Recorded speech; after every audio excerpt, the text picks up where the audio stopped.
Hey guys, Wheatywaffle here today, and we are back in the city of Westfield. As many of you know, the past 4 episodes were all recorded kind of in one chunk, and so I'm just now able to really start implementing some of the amazing feedback and comments you guys have been leaving on those episodes. So today, that is exactly what we're going to be doing. I have a short list here of different suggestions that you guys have given that I want to implement and put into our city.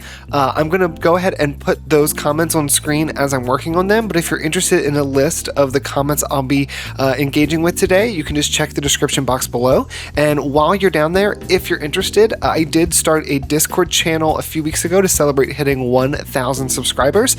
So if you'd like to join the Discord, go ahead and hit the link in the description and chat with us about the weather and how much fat is in a Kit Kat and city skylines. That's pretty much what we've done so far. So today, let me zoom out here. We're riding this train, which is fantastic and beautiful, but we're riding it because I am going to be making a small edit or two to our train lines. But I do just want to say I got in here and loaded up the city, and there was not a single building complaining about not enough goods to sell. So the fixes we've been doing over the past few weeks have absolutely worked, and now everything is working like it should. We can go ahead and close Chirpy. There are a few places, obviously there's some dead bodies. I think this city just has like a continual death wave and that never ends. But there are a few places, namely over here, that don't have enough workers. Yeah, they don't have enough workers, which we do have a huge demand for residential, so that might be something we work on a bit today. But for the most part, I'm really pumped with the fact that we were able to get that issue solved for the goods. So a lot of the comments I have do actually relate to this ore industry and what we worked on here previously. So the first comment we're going to jump into is one that was both written by Sportsmonkey and Joy Build Cities about adding some pathways from our ferries and just making this a little bit better connected for the pedestrians. If you haven't checked out either of their channels, both Sportsmonkey and Joy Build Cities make awesome City Skylines content. They're also small-time City Skylines YouTubers like myself. So if you want to check out either of their channels, just click their links in the description. But let's go ahead and try to do some paths. Here's our ferry. I don't think anyone. Okay, hold on. Willow Adams. And there's one person on here. 3 passengers service last month. Oh, fantastic. So it's not an active ferry, but there are a few people who use it. So what I'm thinking, let's go ahead and turn off all these guides. What I'm thinking is let's have a path kind of come, can I anarchy this in here? Yes. Come along this side. And this is not like too bad of a hill. So the path could come kind of down this hill. And then it's going to do kind of 2 different, like a split here. So it's going to split this direction. And I already messed around with this. You can't see the path because of the terrain paint, but the path is there. We can even probably let's just get rid of it for this little section. All right, so the path can go there. And then the path is also, I think, going to come kind of down this direction and connect up to here. Looks like we have a bit more there. Beautiful. So now we've got some better connections to that area. But the one thing we need here is a crosswalk. And unfortunately, I have not been downloading any new mods or things for this particular series, just because we're getting very close to the end. 4 passengers. Oh, that's awesome. All right, so people are kind of using this. So I have been trying to use what I have just that I've been using this whole time. So I haven't been adding any new mods, but it would have been nice to have that little intersection marking tool. That's not what it's called. Oh my god, they're already using it. Doesn't matter what it's called. Rosemary Richards, you're the first person to use our path. Thanks so much. Okay, so this is, they can take the sidewalk to that area. Once you get down here, I mean, you can walk over here to this intersection and then go where you need to go. So I think that's pretty good. I don't think there's many changes we need to make there. I do maybe want to go back in. I just kind of want to add some rocks to this too. Just like, what if we were to get like a bunch of rocks?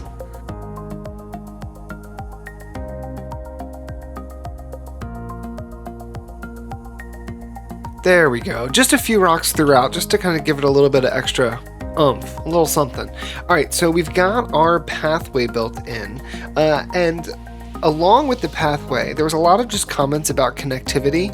So in addition to the one that we have there, I would like to add another one. I don't know how often it would be used, if it would be used much at all, but I would like to add another one just like kind of like over this way that kind of curves up. We know that the Sims will just kind of take the most ridiculous path to things, so we'll put one here. Let's go ahead and just clear out terrain paint in that area. And then I also think we want to add one. I would like to add one coming down from this space. So if let's get rid of this straight edge here. And what we'll do is we'll bring the path, I think we'll keep it elevated. So it's going to come straight out of here, like that. Okay. And then we're going to curve it. Now this, I don't want it to look too crazy. See, that kind of looks a little crazy. We'll bring it down there. Let's send it straight along, but down. And really, I wanted to get it down all the way down here, so then maybe this can curve here. That's a little too steep though. Like that. And then I think we can do a straight bit, and we'll just pretend the straight bit is steps. So like the steps can be a bit steeper than the rest of the path.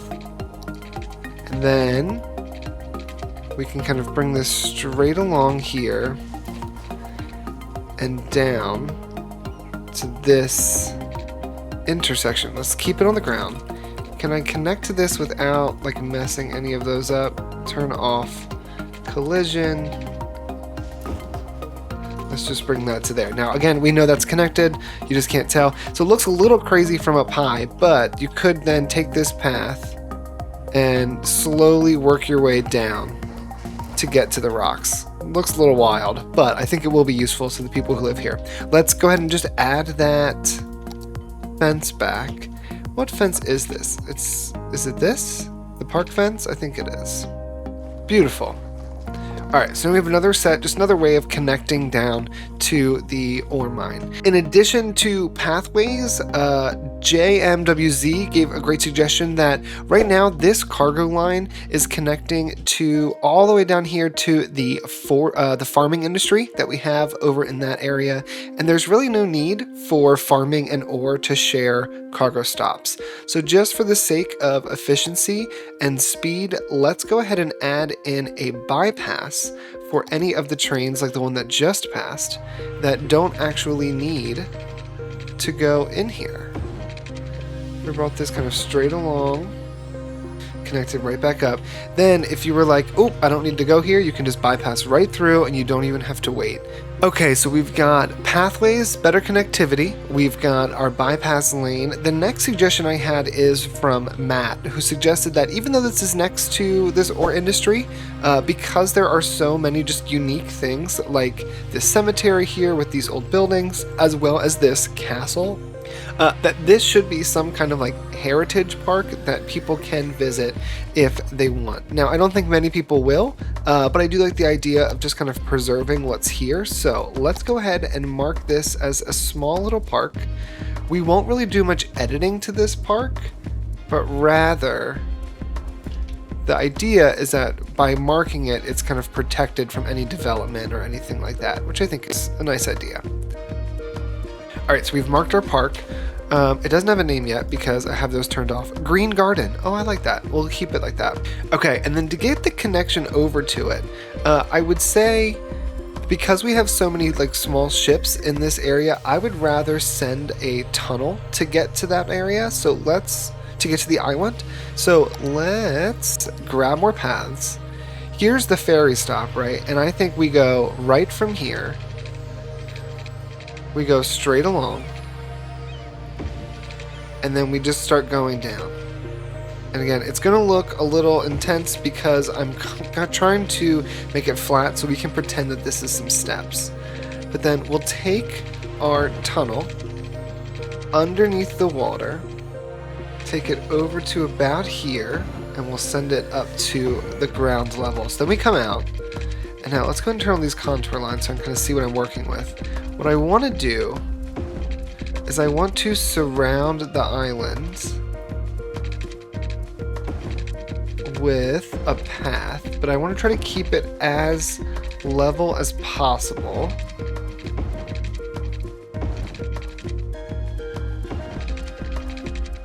So then this one can come kind of straight along.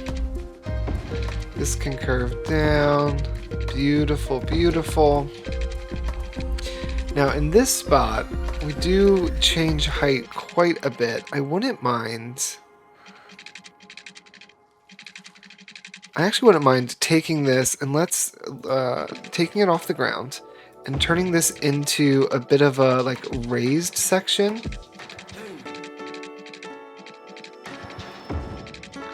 It kind of goes around this edge, and then what line are we working with? Working with this line here. So up until kind of this point. There we go. So we have this raised walk along the back edge. This can scoop around and underneath of the rocks and the towers. And we can link it right back up. And then just to make things a bit simpler, we will take some paths through, but we won't destroy anything that's already here. Get out of the way, tree. Okay, so we've got that there. I would love to, can we like send one inside? Now we've got like a little connection throughout this little nature reserve, or this little park. Okay, great. So we have this little area here. I guess technically though, to make it into a park, I do have to put an entrance on it. So let's make that happen. The entrance is gonna need power and water. So why don't we, just to kind of get people to come out this way, we're going to include this little area here as a part of the park. Then we can place down, if we maybe get rid of this for now, let's do a small entrance right here. And then we can curve this up and in.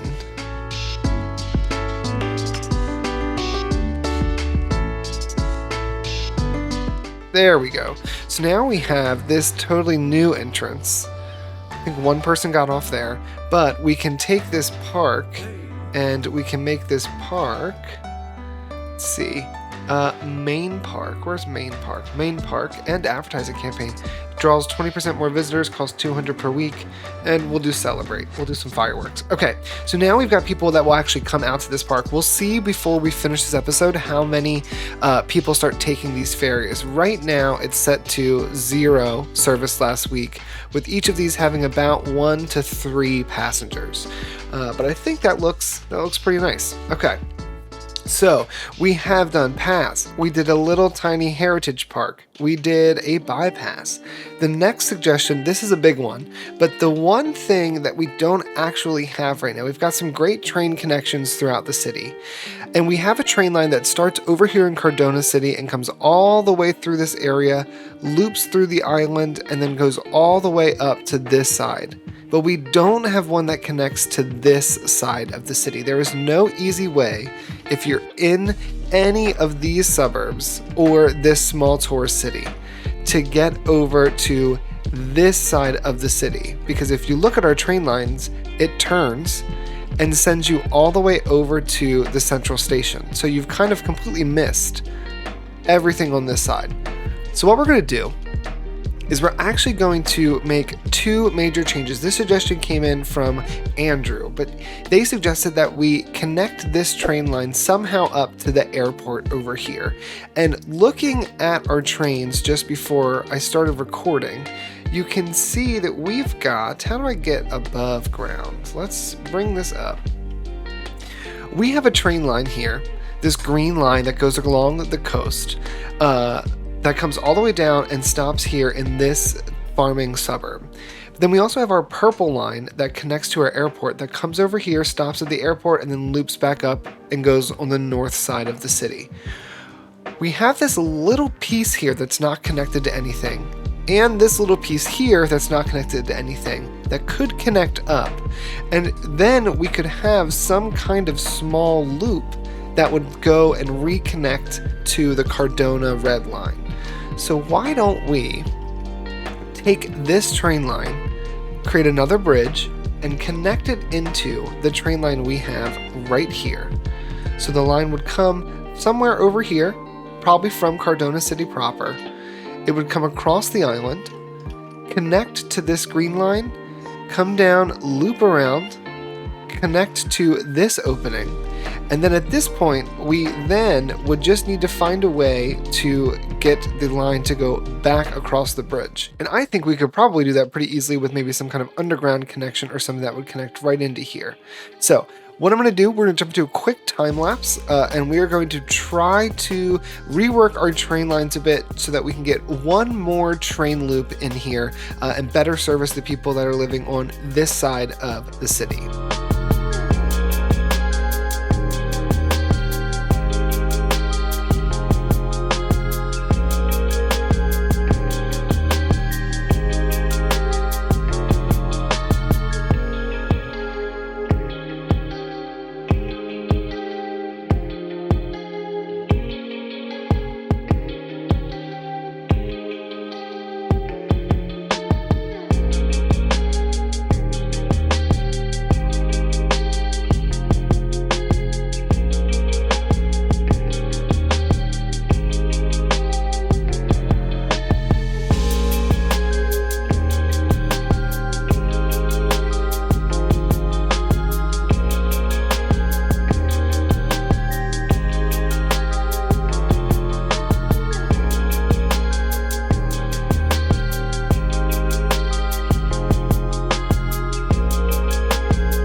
Okay, so this green line, Andrew, what a remarkable suggestion. There are 1,400 people waiting for this green line. It's actually alleviated a lot of pressure off of the red line, so it looks like a lot of the people that were here, I want to follow this, a lot of the people that were here taking the red line we're actually taking it to get to the central station to then transfer to then take it to get to the airport area. So this was a really smart suggestion. Now, this first green stop you just saw is connecting all the airports together. That's like the smaller airport, so it's leading from the smaller airport all the way to the larger metropolitan airport. So there's tons of traffic there. I will need to do some finessing and trying to fix for some of that because right now it's not perfect, but we've now upgraded both of these train stations here in Cardona City. It bypasses that first one. It does stop here. There is a bit of train traffic here, but it's not too bad. And with the bypass line in the middle, any of the like regional trains can get through without causing any issues. It's just a bit of traffic that I've got to work out. There was some just train spawning problems, so I think some of this traffic might just be caused by all the green trains kind of being backed up. But so we've come over from the far suburb with the farm. That was our first stop. We skipped that second stop kind of in the main suburb of Cardona, but we do stop here in Cardona City. There is tons of passengers here as well. I do want to kind of follow this with this view up. So we have a full train right now, and we're going to keep moving along and through, and we'll go through this center island. We do bypass the first stop, but we'll stop at the second stop on the island. I love that I have like this like double-decker train station there, or train line there. I think it looks so cool. So then we move on through. We come here to this second stop on the island, a bit of a red train traffic. Again, I actually reduced the number of red trains because so many people are now opting to take this green train. So I think some of this is just the trains trying to figure out their new rhythm because I've changed the number of trains that are available. So I think some of this train traffic will be gone just as this continues to learn what it needs to do. All right, we did get rid of some people. We picked up some more, which is great. How's this one doing on this side? Also totally full, which is absolutely insane. And the one behind it, also totally full. So these trains are serving a need. And if we look at the details, they're saving 100% of...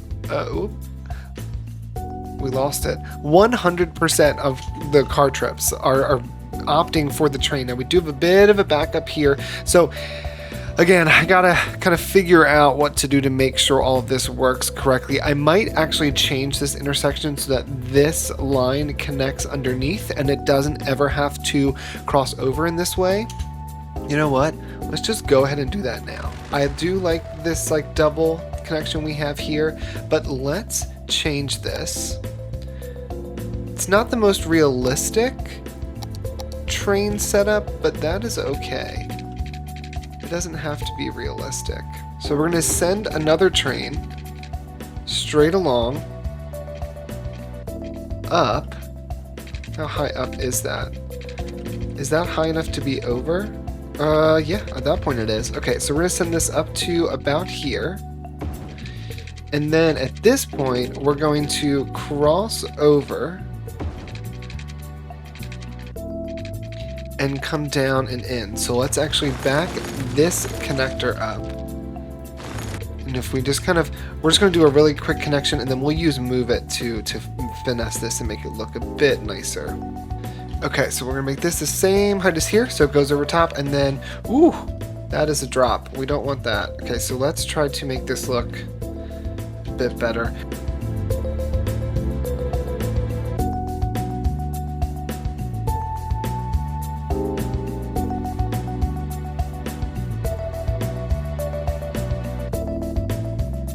I think that's a little bit better because now this train the red train can actually get off on the other side.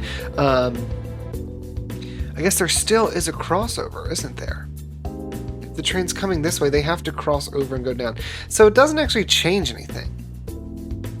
I'm just now realizing like what I just built is exactly, it's gonna have the same issue just because of where we're connecting to. It's not necessarily a problem, but it's a little bit more involved now, and I don't think it's solved anything. Let's just go ahead and delete this train entirely so that green one can keep going, and then we'll see what this red train kind of figures out for itself. So here comes a red train. It's coming around, It's going to come down. It does still have to cross over. So there will be some backup that happens. I think that's just a part of it, and we're going to have to be okay with that. All right, so back on this green train, we've got tons of people waiting for one of the trains. This one only has 76 people on it right now. We're going to continue driving through. Leave some suggestions in the comments below if there's anything I can do, because some of these trains are not... probably not the best way to do it. We do have this new interchange, or this new entrance here, or exit. This is going to be coming from our loop. So as we keep working around, and you notice I think my game is actually slowing down a bit. There's a lot happening that the game's trying to process. The city is just getting so big that even my computer is just struggling to keep up. But we move on up into St. John's. We do stop here, so there's a little bit of a train back up here as well. It's just because we have multiple trains unloading. I might need to reduce the number of trains, but I also don't want all the people stuck at the stations. So I'm just hoping that with time, the trains will kind of slowly spread out a bit, and we might get a bit more graceful stopping at some of these train stations. Let's reconnect to this guy. Not a ton of people waiting here. I'm curious how many people actually get off of this train. So we have 76 people on the train right now. All right, we dropped to 42, which is great. So 30 some people were coming to St. John's all the way from over on that side of the city, which is fantastic. It's still faster than car. It might not be perfect, but it's still faster than car. All right, so we're at 42 people. And see, that kind of weight right there lets me know that the trains aren't perfectly spread out yet. So I do think it'll get better with time.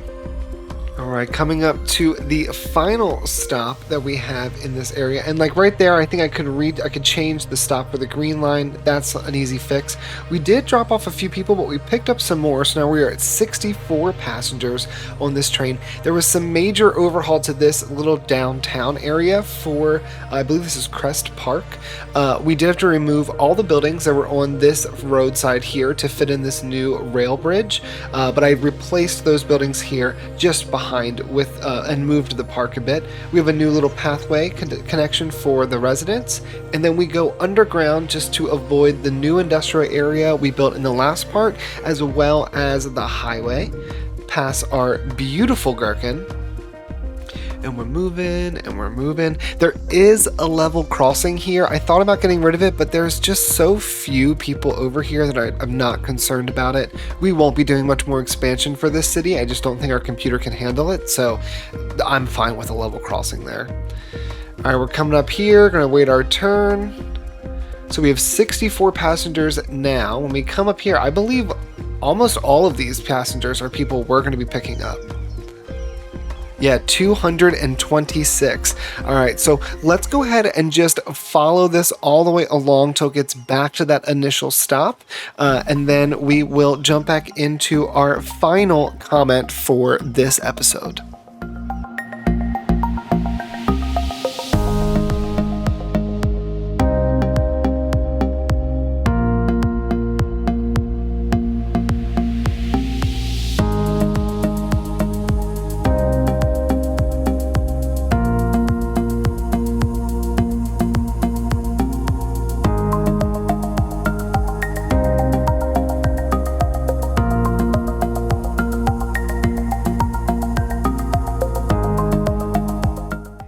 All right, perfect. So it has actually picked up 240 passengers, and if we look, it does look like, so we have 720 passengers here, 835 here, but it does look like that stop actually is no longer at 1400, but rather we're now at what, 130? All right, so it is kind of evening itself out. None of these trains are crazy full. It looks like here at the front, it's pretty front loaded, but as you get further along, it's not bad. Saving 100% of car trips, which is awesome. And then if we look over the Cardona rail that we have as well, which comes all the way here, also saving 100% of car trips. Our biggest, and it looks like there's two pretty beefy stops here. The first one is here at Central Station, which that's understandable and okay. And then the second one is here on the island. Okay, great. And it does look like we've kind of addressed some of the backup issues. Things are looking okay, and I'm really just happy with how this expansion went. It's much larger than I anticipated, but it's working pretty well. I don't really know why it looks like these trees are like polluted. Maybe just the noise. But yeah, I'm loving this like double-decker train line that we have over here. I think that looks awesome. And we just have like really beefed up the number of people we can transport in the city. All right, so Andrew, thank you again for that great comment. The last one we're going to be doing today is from Waffle Master 34, which is one of the greatest usernames ever, if I do say so myself. What we want to do is they just want to see what our land values are and what things look like in terms of desirability. So let's go and turn off all of our anarchies and all of that, and we'll turn back on our neighborhood names. Maybe we'll turn off the icons just so we can kind of get a better sense of what's happening. And let's check out the land values. So if we go here is our overall view of the city from up high. And you'll notice, I mean, as with many of these games, every time that you're close to the water, you have a little bit bonus to your land value. So let's go ahead and start with our starting tile. And we'll turn back on our names here. So Hickory Isle, land values at 53, I guess we'll call it dollars. So $53 land value for this area. There is some better land value here over on the coast, which is actually, I mean, makes a lot of sense. You have beautiful views over here of both the downtown over this way, as well as just like the mountains and the surrounding suburbs and the water. And then there's a bit of a boost to the land value here in the middle where the business district is, around Madison Township, but nothing too crazy there. If we come over across the bridge, this main area, Fangtooth Park, doesn't have much land value, nor does this edge of the city, which makes a lot of sense. All of this is actually industrial or offices, so there's not really any reason for this to have a good land value. But if we look into kind of the downtown area, or the beginnings of the downtown, we've got Pantanal Heights and Bryant Park, which both have pretty decent land values.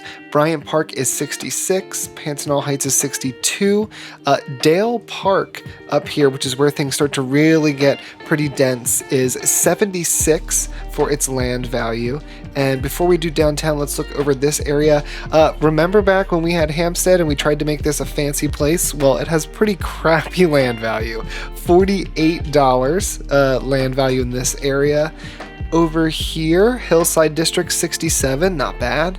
Highway Heights 64, and then North Linden Park is 60. And at this point, we're on the far stretches. We're getting close to the airport, so there's not much over here that is really drawing people to this area.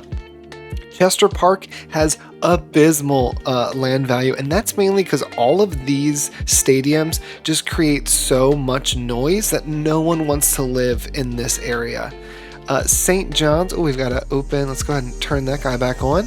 St. John's, 45. Even though it's right along the river, there's not a lot of amenities here, and they're kind of surrounded by poor land value areas. You've got poor land value here, poor land value here. So St. John's is kind of right in the middle of that.